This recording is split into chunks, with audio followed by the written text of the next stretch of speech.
Hi friends, मैं हूं doctor उपासना त्यागी और मैं वेलकम करती हूं आप सभी का अपने चैनल डॉक्टर मॉम रेमेडीज में। आज हम बात करेंगे प्लेगियोसेफेली के बारे में। पोजिशनल प्लेगियोसेफेली ये क्या होता है? ये होता है कि जो छोटे बच्चे होते हैं उनका जो सर का आकार है वो पोजीशन की वजह से, रॉन्ग पोजीशन की वजह से चेंज हो जाता है, गोल नहीं रहता है। कभी कभी आपने देखा होगा कि किसी किसी बच्चे के सर पे कुछ कुछ जगहों पर ऐसा लगता है कि जैसे कुछ फ्लैट स्पॉट्स बन गए हो, वहां से चपटा हो गया हो सर का शेप। तो वो क्यों होता है, क्या रीजंस हैं, आज हम इस सब के बारे में और किस तरह हम उसको करेक्ट कर सकते हैं, इस सब के बारे में बात करेंगे। उसके साथ साथ मैं अपने पर्सनल एक्सपीरियंसेस भी आपके साथ शेयर करूंगी कि मैंने अपनी डॉटर के लिए क्या किया। तो चलिए आज की वीडियो को स्टार्ट करते हैं। पहले बात करते हैं कि ये होता क्यों है। जो बच्चों की बोन्स होती हैं वो बहुत सॉफ्ट होती हैं। अब ये सॉफ्ट क्यों है? क्योंकि बच्चे को बर्थ कैनाल से निकलना है। माँ के पेट में से जब बच्चा निकलता है तो वो बर्थ कैनाल से होता हुआ जब बाहर आएगा, तो इसलिए वहां पर जो बोन्स हैं वो इजीली इस तरह की शेप ले लें कि बच्चा बर्थ कैनाल से निकल सके। इसलिए बच्चे की जो बोन्स हैं वो सॉफ्ट हैं। जब वो बच्चा पेट के बाहर आ गया है माँ के, तो उसके बाद वहां पर जो ब्रेन है वो डेवलप होता है।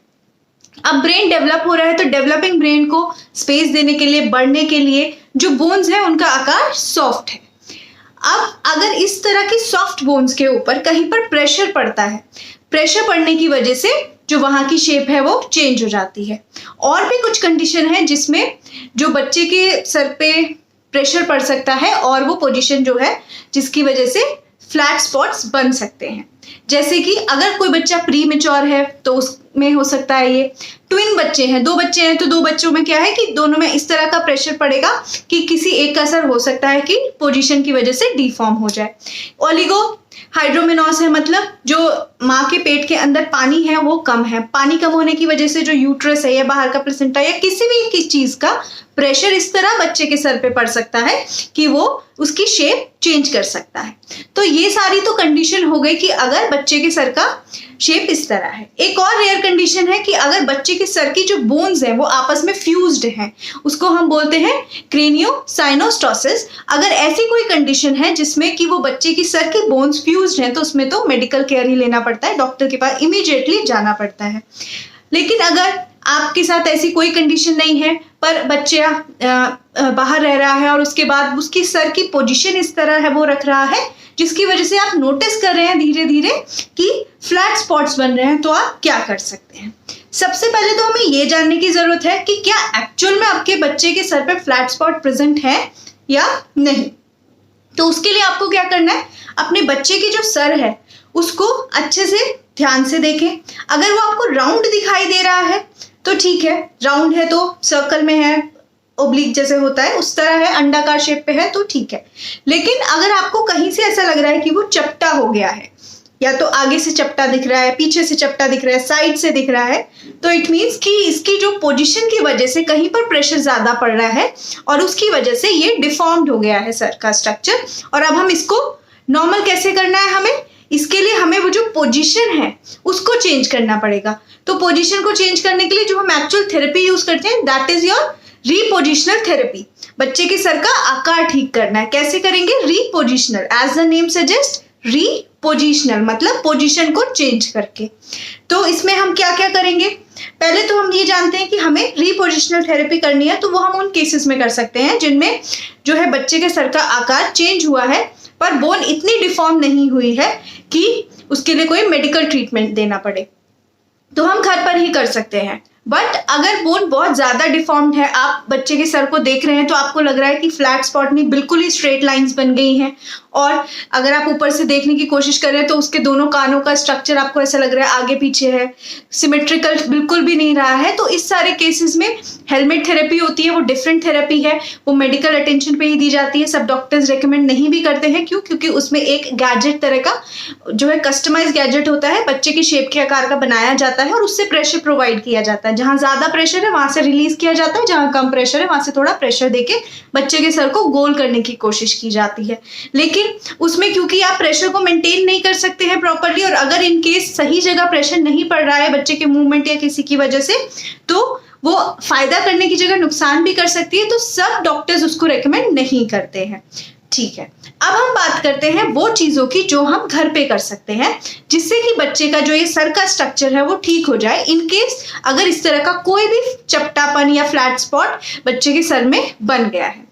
जो ये फ्लैट स्पॉट्स होते हैं, अगर हम उनको जो तरीके मैं बता रही हूँ अगर आप उनको फॉलो करें, तो अगर बच्चे के सर पे ऐसा कोई फ्लैट स्पॉट बन गया है तो वो जल्दी ही धीरे धीरे करके ठीक होना शुरू हो जाएगा, क्योंकि जो बहुत सीवियर केसेस होते हैं उसमें ही वो फ्लैट स्पॉट थोड़ा रह जाता है, अदरवाइज वो फ्लैट स्पॉट चला जाता है। और इवन अगर थोड़ा ज्यादा भी फॉर्म में है तो 1 से 1.5 साल 2 साल के बच्चों में वो कंप्लीटली चला जाता है। ओके, तो आपको इसमें करना क्या क्या है, आपको ट्राई करना है कि जब आप बच्चे को फीड कराएं तो उसको इस तरह से फीड कराएं कि उसके किसी भी एक एरिया पर प्रेशर ना पड़े सर के, और बार बार आप साइड्स भी चेंज करती रहें जिससे कि कोई एक पर्टिकुलर एरिया पे सर के प्रेशर ना पड़े। बच्चे को दोनों साइड से किस तरह से फीड कराना है, कैसे इफेक्टिव वे में फीड कराना है, इसकी एक वीडियो ऑलरेडी मेरे चैनल पे है, आप इजीली उसको देख सकते हैं।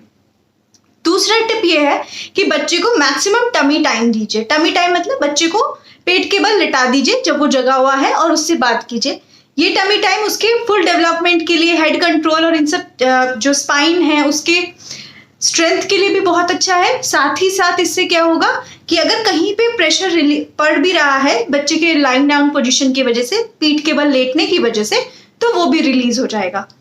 थर्ड, आप क्या कर सकते हैं कि बच्चे को ज्यादा से ज्यादा ट्राई कीजिए कि थोड़ी थोड़ी देर बाद आप गोदी ले लीजिए, कंधे पे लगा लीजिए, इधर उधर उसके साथ उसको गोदी में लेके घूमिए, जिससे कि अगर उसकी बॉडी पे या उसके सर पे जहां पर भी प्रेशर है वो जो प्रेशर है वो इजीली रिलीज हो जाए।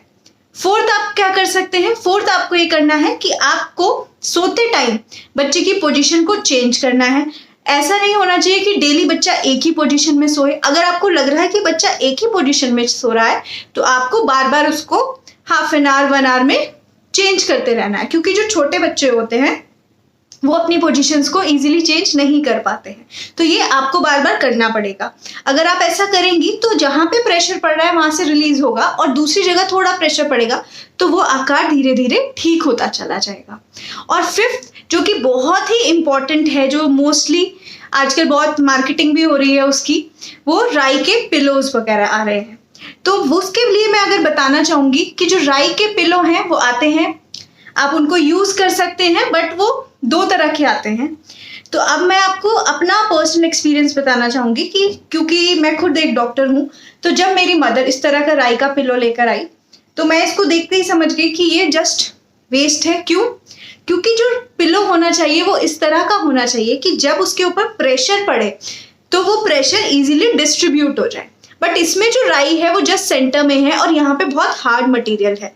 ये हार्ड मटेरियल होने की वजह से जो ये राई है वो इजीली डिस्प्लेस नहीं हो पाती और जो प्रेशर पॉइंट है सर पर वो वहीं पर बना रहता है। तो इसलिए मैंने क्या किया कि मैंने अपने ही घर पर एक ऐसे नॉर्मल ऐसे पिलो लिया और उसके अंदर कपड़ा ऐसे साइड से सिलकर उसके अंदर ये राई भर ली। इसमें 1 kg अप्रॉक्स राई आई। और ये अब आप अगर देखेंगे कि मैंने अगर ऐसे हैंड में भी रखा हुआ है तो राई डिस्प्लेस हो रही है। इट मीन्स कि जहां पर भी प्रेशर पड़ रहा है वहां से राई डिस्प्लेस होकर प्रेशर पॉइंट को रिलीज कर रही है, and that's exactly what we want. हमें यही चाहिए कि अगर हम कोई राई का पिलो या इस तरह का कोई भी मटेरियल यूज कर रहे हैं तो जब बच्चा उसे सर के नीचे लगाए तो वहां का प्रेशर पॉइंट रिलीज हो जाए। ये सारी टेक्निक्स अगर आप करेंगे तो स्लोली स्लोली क्या होगा, बच्चे के प्रेशर पॉइंट जहां पे पड़ रहा है वहां से रिलीज हो जाएगा और दूसरी जगह से जो सर है उसकी ग्रोथ होने के कारण जो बोन्स है वो जैसे जैसे ग्रो करेंगी वो सर का आकार ठीक होता जाएगा। लेकिन इसमें आप ये चीज याद रखें कि ये स्लो एंड स्टडी प्रोसेस है। ये ऐसा नहीं है कि आपने आज किया कल ठीक हो जाएगा। कभी कभी रीपोजिशनल थेरेपी जब हम करते हैं, पोजीशन चेंज करके करते हैं, तो जिन बच्चों के सर का आकार खराब हो चुका होता है वो 1 से 1.5 साल 2 साल तक भी लग जाता है।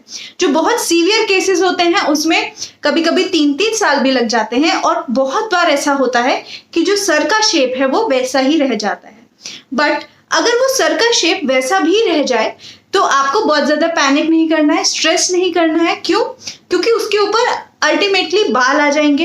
बाल आने के बाद बच्चे के सर का जो शेप है ऑलमोस्ट ठीक लगेगा और मैक्सिमम केसेस ऐसे होते हैं जिसमें जस्ट पोजीशन चेंज करने की वजह से वो कंप्लीटली रिजॉल्व हो जाती है कंडीशन।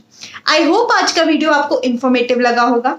अगर ये वीडियो आपको अच्छा लगा तो मेरे वीडियो को लाइक कीजिएगा, इसे और मदर्स के साथ शेयर कीजिएगा जिससे वो उनके लिए भी बेनिफिशियल रहे। मेरे चैनल को सब्सक्राइब भी कीजिए और बेल आइकन को भी प्रेस कर दीजिए जिससे कि नोटिफिकेशंस आपको मिलती रहें।